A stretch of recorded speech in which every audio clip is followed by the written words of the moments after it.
विद्युत धारा में प्रतिरोधों का संयोजन के बारे में अध्ययन कर रहे हैं। प्रतिरोध का संयोजन दो तरह से कर रहे थे हम लोग। एक होता था समांतर क्रम में और एक होता था श्रेणी क्रम में। तो जैसे कि यहाँ पर दिया हुआ है कि परिपथ का एक उदाहरण है, तो घरेलू वायरिंग प्रणाली जो होता है, तो श्रेणी परिपथ के बारे में हम लोग को जानना है। कौन सा श्रेणी परिपथ में संयोजन है उसके बारे में। तो घरेलू वायरिंग प्रणाली जो होता है वो एक समांतर क्रम में संयोजित होता है। इस तरह से समांतर क्रम में संयोजित होता है। जैसे कि एक कोई बिंदु है इस तरह से घरेलू में ये, और सजावटी लाइटें जो होता है यही जो है श्रेणी क्रम संयोजित होता है। कल हम लोग पढ़ रहे थे कि सजावट वाला जो लाइट होता है उसमें से अगर कोई बल्ब एक तो खराब हो जाता है तो उसको खोजने के लिए बहुत परेशानी और खोज करके उसको निकाला जाता है। तो इसमें से क्या होता है, श्रेणी क्रम परिपथ में जैसे कि कोई भी हम लोग कल पढ़ रहे थे कि एक जो है बल्ब लगा हुआ है और एक हीटर लगा हुआ है।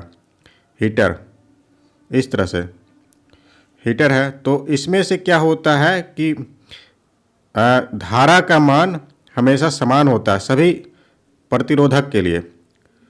सभी प्रतिरोधक के लिए समान होता है धारा का मान। लेकिन अगर भी हम लोग श्रेणी क्रम में संयोजित करते हैं तो विद्युत बल्ब के लिए धारा का मान कम आवश्यकता होता है, वहीं जो है हीटर के लिए धारा का मान अधिक आवश्यकता होता है। तो इस प्रकार से हम लोग जो है इसको हम लोग श्रेणी क्रम में संयोजित नहीं कर सकते हैं। इसके लिए समांतर क्रम में संयोजित करना होता है। समांतर क्रम संयोजन में क्या होता है कि विभिन्न प्रतिरोधक के लिए धारा का मान अलग अलग हो जाता है। तो इस प्रकार से हम लोग देखे थे। अगला क्वेश्चन है इसमें से, श्रेणी संयोजन में प्रत्येक प्रतिरोध से गुजरने वाला धारा श्रेणी क्रम में जो होता है, अभी हम लोग पढ़ रहे थे श्रेणी क्रम में, जैसे कि एक बल्ब का उदाहरण लिए थे और एक हीटर का उदाहरण लिए थे। इस तरह से और भी जो होता है कोई प्रतिरोधक होता है, जैसे ये R1 हो गया, इसके लिए इसका प्रतिरोध R2 हो गया, R3, इस तरह से होता है श्रेणी क्रम संयोजन में। तो प्रत्येक प्रतिरोध से गुजरने वाली धारा का मान हमेशा समान होता है। इसमें से भी धारा का मान I होगा और सभी में धारा का मान वो समान होगा। ये इस तरह से हम लोग पढ़े थे। लेकिन जो है विभवांतर का मान इसमें से बदलता है। विभवांतर का मान बदल जाएगा। जैसे कि इसके लिए विभवांतर V1 हो गया, इस प्रतिरोध के लिए विभवांतर V2 हो जाएगा और इस प्रतिरोध के लिए विभवांतर V3 हो जाएगा। इस तरह से विभवांतर का मान बदलता है लेकिन धारा का मान हमेशा समान होता है श्रेणी क्रम संयोजन में। तो धीरे धीरे बढ़ती है, ये नहीं हो पाएगा। उसकी मोटाई के समानुपाती होता है। समानुपाती होता है, ये भी नहीं होगा। प्रतिरोध के समानुपाती होता है, ये भी नहीं होगा। सभी प्रतिरोधों में बराबर होता है, ये वाला होगा 4 नंबर। सभी प्रतिरोधों में बराबर होता है। श्रेणी क्रम संयोजन में प्रत्येक प्रतिरोध से गुजरने वाली धारा का मान जो होता है वो समान होता है, लेकिन विभवांतर का मान बदल जाता है। अगला क्वेश्चन में इसमें से है, कई प्रतिरोधों को समांतर क्रम में संयोजित करते हैं। समांतर क्रम में संयोजित करेंगे। इनमें से किसके समतुल्य माना जा सकता है।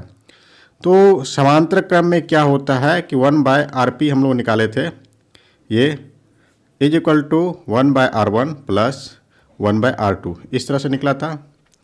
तो हम लोग देखे थे कि RP का जो वैल्यू जो होता है वो सबसे कम जो होता है प्रतिरोधक का जो प्रतिरोध होता है उससे भी कम होता है। कहने का मतलब इसका वैल्यू जो है R1 से कम होगा, R2 से भी कम हो जाएगा। इस तरह से समतुल्य प्रतिरोध ये है।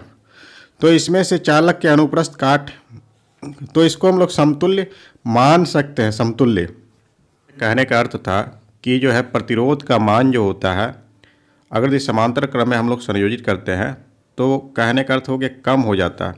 तो किसके समतुल्य होगा, जैसे चालक के अनुप्रस्थ काट में वृद्धि करने पर।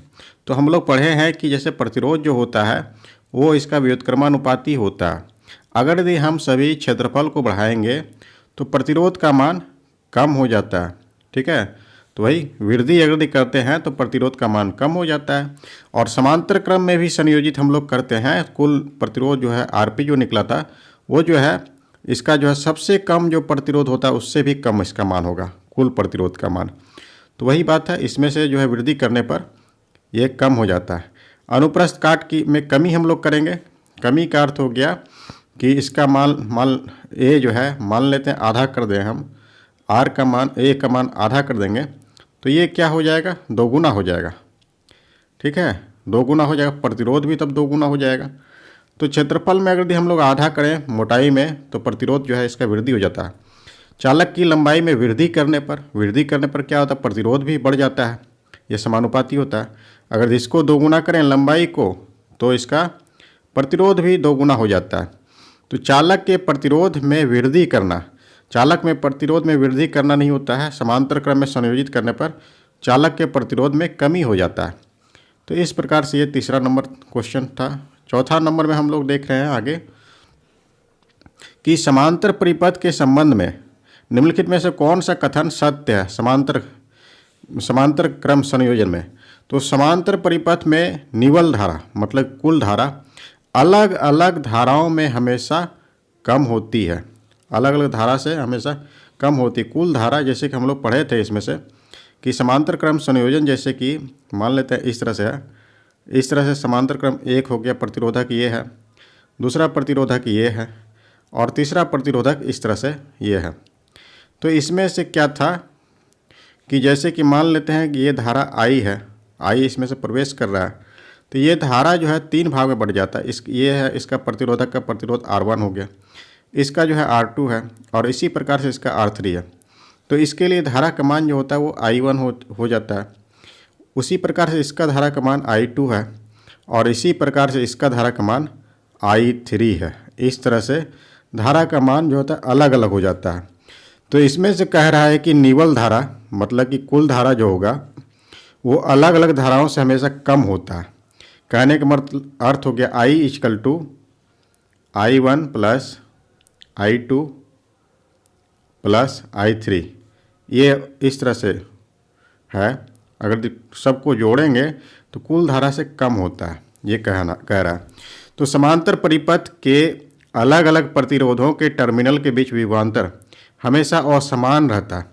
तो इसमें से क्या होता है, विभवांतर जो होता है हमेशा समान होता है, इसमें से विभवांतर का मान नहीं बदलता है हर किसी भी प्रतिरोधक के लिए। तो समांतर परिपथ में निवल प्रतिरोध अलग अलग प्रतिरोधों के योग से हमेशा अधिक होता है। निवल मतलब कुल प्रतिरोध जो होता है अलग अलग प्रतिरोधों से हमेशा अधिक होता है, अधिक नहीं होता, ये कम हो जाता है। और चौथा नंबर का जो ऑप्शन है इसमें से समांतर परिपथ का निवल प्रतिरोध अलग अलग प्रतिरोधों के योग से हमेशा कम होता है। इसका कहने का अर्थ यही होगा, जैसे 1/RP हम लोग अभी देख रहे थे, कुल जो है प्रतिरोध जो निकलता है निवल प्रतिरोध, ये जो है सबसे कम प्रतिरोध जो होता है उसका भी मान से ये कम हो जाता है, ये था। तो इसका आंसर हो गया 4 नंबर। इसी प्रकार से 5वां क्वेश्चन में है अधिक लैंप को श्रेणी क्रम में हम लोग संयोजित करते हैं।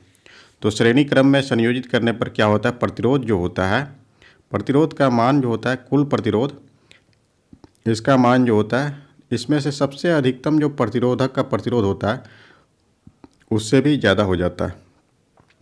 कहने का अर्थ यह है कि इसमें प्रतिरोध का मान अधिक होता है।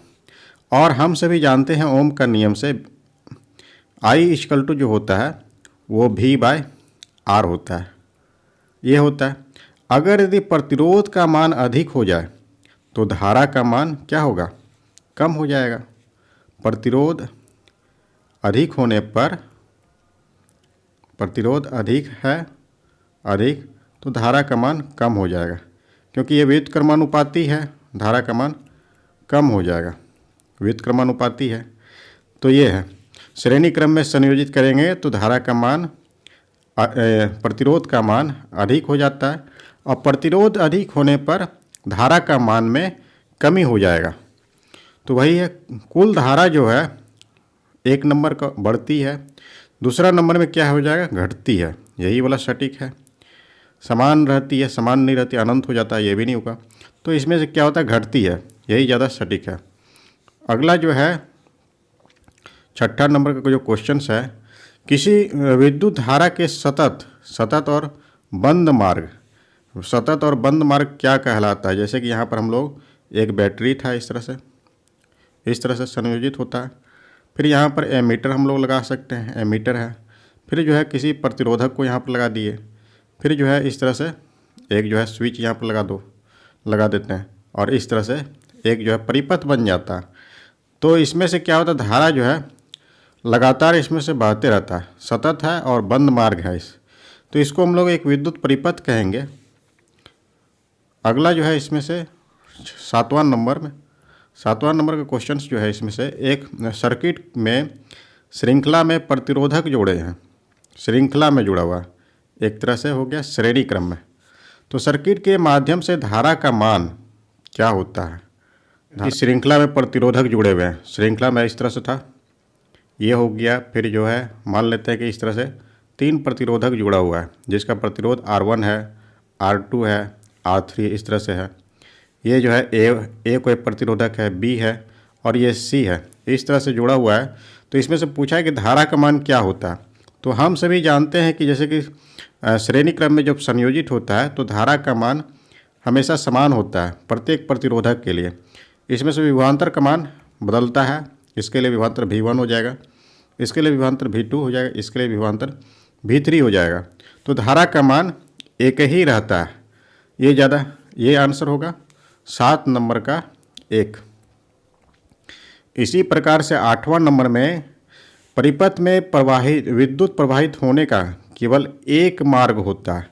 एक मार्ग कहने का अर्थ हो गया, जैसे कि हम लोग देखे थे, जैसे ये इस तरह से, ये इस तरह से एक प्रतिरोधक यहाँ पर है, एक प्रतिरोधक ये है, फिर एक प्रतिरोधक ऐसे है, और मान लेते हैं एक प्रतिरोधक ऐसे है, इस तरह से आकर के जुड़ा हुआ। एक प्रतिरोधक ए, दूसरा है बी, तीसरा है सी और चौथा मान लेते हैं डी है। तो क्या है, इसमें से एक ही मार्ग में एक मार्ग होता है, तो उसको हम लोग इस क्रम को जो है श्रेणी क्रम कहेंगे। श्रेणी क्रम, एक ही मार्ग होता है, उसको हम लोग श्रेणी क्रम कहते हैं। विद्युत धारा प्रवाहित होने का केवल एक मार्ग रहेगा, उसको हम लोग श्रेणी क्रम कहेंगे। अगला क्वेश्चन में हम लोग देख रहे हैं कि यदि कोई बल्ब एक परिपथ में समांतर क्रम में जुड़ा हुआ, समांतर क्रम में है, ठीक, तो इसमें से क्या होता है, समांतर क्रम को हम लोग पहले समझ लेते हैं। ऐसे ये मान लेते हैं ऐसे है एक, और एक जो है समांतर क्रम इस तरह से कोई दूसरा प्रतिरोधक है, ये है R1 और ये है R2, इस तरह से दूसरा प्रतिरोधक है, इस तरह से में जुड़ा हुआ है, और एक बल्ब जो है फ्यूज हो जाता है। मान लेते हैं इसे यही बल्ब फ्यूज हो जाता है, तो अन्य बल्ब के साथ क्या होगा। अन्य बल्ब जैसे कि इधर धारा इधर तो प्रवाहित हो रहा है, सभी ऐसे बनाए हुए थे, और एक प्रतिरोधक ऐसे था और ये ऐसे था, एक तरह से ये समांतर क्रम में संयोजित है। इसमें से धारा I1 प्रवाहित हो रहा है, इसमें से धारा I2 प्रवाहित हो रहा है, और इसका प्रतिरोध जो है R1 है, इसका प्रतिरोध R2 है। इनका कहने का अर्थ है कि ये जो बल्ब जो है ये फ्यूज हो जाता है, तो दूसरा बल्ब क्या हुआ, इस पर कोई प्रभाव नहीं पड़ेगा, इससे धारा जो है प्रवाहित होते रहेगा, क्योंकि इसका धारा अलग है और इसका धारा अलग है। लेकिन श्रेणी क्रम में अगर रहता है तो एक धारा का मान एक ही रहता है, और एक जैसे कि फ्यूज हो जाता है तो परिपथ भंग हो जाता है। परिपथ भंग हो जाने के कारण धारा प्रवाह बंद हो जाता है। लेकिन इसमें से ये ऐसा नहीं होता। ये जैसे कि मान लेते बल्ब फ्यूज है तो केवल ये वाला परिपथ ही जो होता है वो भंग होगा, लेकिन दूसरा वाला में धारा प्रवाहित होगा। तो अन्य सभी बल्ब जलना बंद कर देते हैं, ये वाला नहीं होगा। कुछ बल्ब जलते हैं, कुछ नहीं जलते हैं, ये वाला भी नहीं होगा। कुछ बल्ब फट जाते हैं, अन्य सभी बल्ब जलते हैं, यही वाला होगा 4 नंबर। एक बल्ब जो है जो खराब हो जाता है वो नहीं जलेगा, बाद बाकी सारा बल्ब कर से। अगला क्वेश्चन है, निम्नलिखित में से किसमें धारा के विरोध की शक्ति न्यूनतम होती है। धारा प्रवाह के विरोध के शक्ति न्यूनतम सुचालक में होता है। तो हम लोग जानते हैं प्रतिरोध जो होता है धारा प्रवाह का विरोध करता है, और ये विरोध करने की क्षमता जो है सुचालक में कम होता है, क्योंकि इसमें से मुक्त इलेक्ट्रॉन की संख्या बहुत अधिक होता है। मुक्त इलेक्ट्रॉन जो कि बहने लगता है, प्रवाहित होने लगता है। इसलिए जो है सुचालक में विरोध करने की क्षमता कम होता है। विद्युत रोधी में क्या होता है, इसका धारा के प्रवाह का विरोध करने की क्षमता बहुत अधिक होता है, कुचालक में भी बहुत अधिक होता है और उच्च प्रतिरोध में भी बहुत अधिक होता है। इसका क्षमता जो है धारा के प्रवाह को रोकने की क्षमता ज़्यादा होता है, लेकिन सुचालक में कम होता है।